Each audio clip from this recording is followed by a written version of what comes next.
લોકસભા અને રાજ્યસભામાં બંધારણના મુદ્દા પર થશે ચર્ચા. તમામ પક્ષો ગૃહને ચલાવવા સંમત થયા.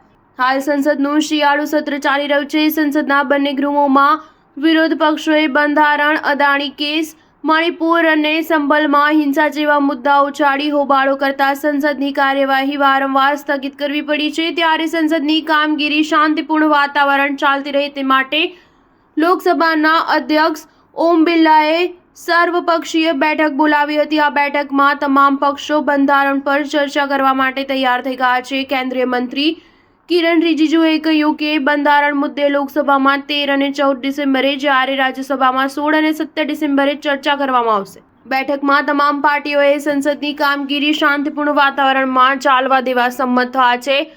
સંસદમાં શિયાળુ સત્રમાં દરમિયાન વિરોધ પક્ષોએ વિવિધ મુદ્દે ભારે હંગામો મચાવ્યો હતો, જેના કારણે બંને ગૃહો અવારનવાર સ્થગિત કરવા પડ્યા છે.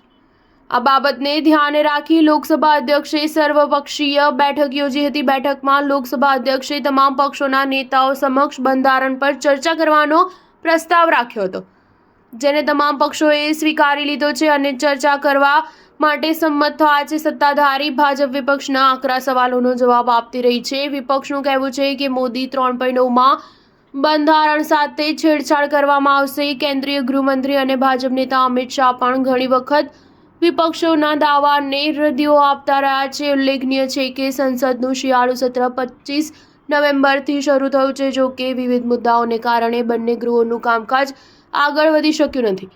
સમાજવાદી પાર્ટીના સાંસદે સંભલ હિંસા પર ચર્ચાની માંગ કરી રહ્યા હતા, તો તૃણમૂલ કોંગ્રેસ પાર્ટીના સાંસદો બાંગ્લાદેશ મુદ્દો ઉઠાવી રહ્યા હતા. સ્ટાર ન્યૂઝ 7 હંમેશા સચ્ચાઈની સાથે.